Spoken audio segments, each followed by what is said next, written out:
And now I would like to introduce our brother who produced a very, very timely film. He was the producer, Donald Bakir, who was the producer of South Central.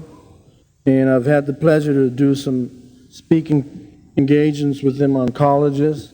And it's always a pleasure to introduce my brother Donald Bakir, who's been teaching in high school in Los Angeles for the last 15, 20, so many years. 25 to be exact.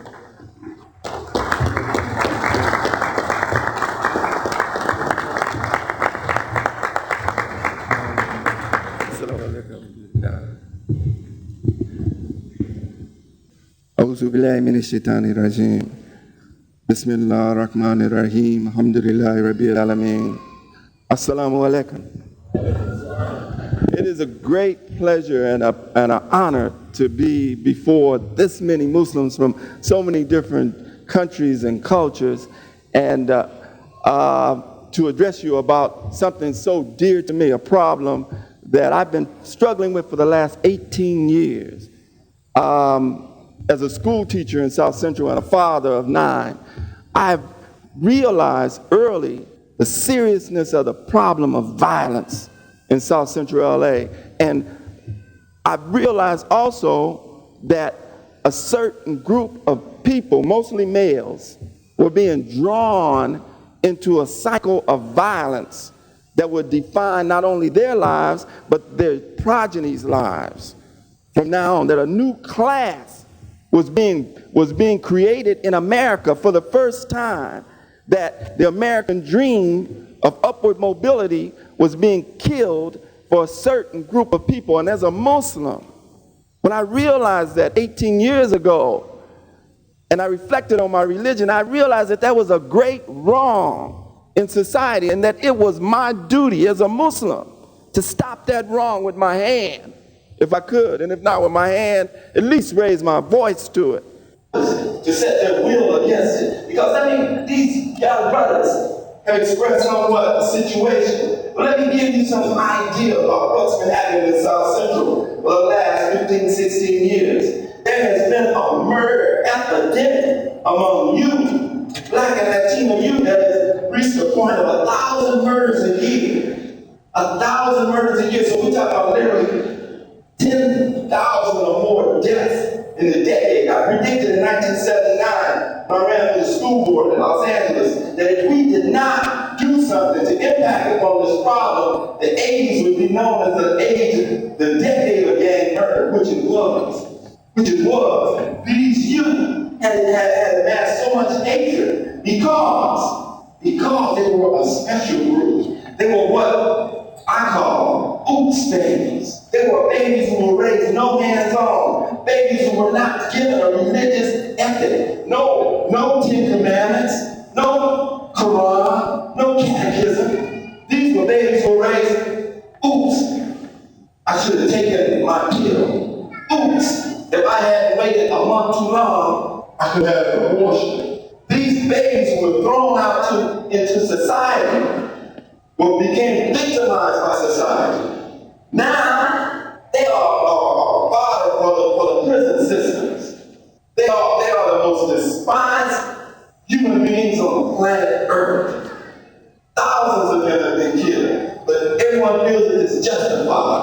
But as a Muslim, I realized what they need was peace. What they need is Islam. But they've been sabotaged to the point where they are oppressed so much to the point that, as it says in the Quran, oppression is worse than slaughter because it causes disbelief. They are oppressed to the point where they don't even believe in God. Many of them don't even believe in religion. So they can kill an old lady.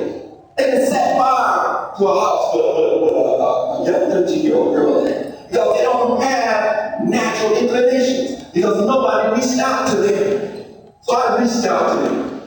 And I see now many people are starting to really reach out to them because they have a great power. You don't think so? Reflect upon 4 years ago when there was an uprising in Los Angeles. And there was over $1 billion worth of destruction that was ignited by these same youth. $1 billion in 3 days. Russia never did $1 billion worth of destruction to America American city, and we spend trillions to defend it. They have a power that is turned around for good, could be as productive as it is destructive. So I made a movie that shows the power of Islam to change a man's direction, no matter how degenerate, abject the situation. I made a movie that showed that there was a fatherhood in every man that can be touched. And when that is touched, he can turn his whole life around. I say to you today, the devil makes a plan and Allah makes a plan. And Allah is the best plan. I believe that there is a catastrophe on the horizon for many people in America. They're being forced into a class. These young people don't have to be. If they have the rope, they have to grab onto the rope of line. They can turn that same destruction, that power for destruction, into a great power for positive, productive behavior. And that we as Muslims have to reach out to them, can be the vehicle for a great change that will impact on the whole 21st century and maybe even the next millennium. Because I believe that that is Allah's plan. He is not left there. I believe there are a special group that among them are our leaders, our entrepreneurs. And if we inspire them, if we as Muslims reach out to them, if we too will be a part of a great future. Thank you for giving me this opportunity. God, you too.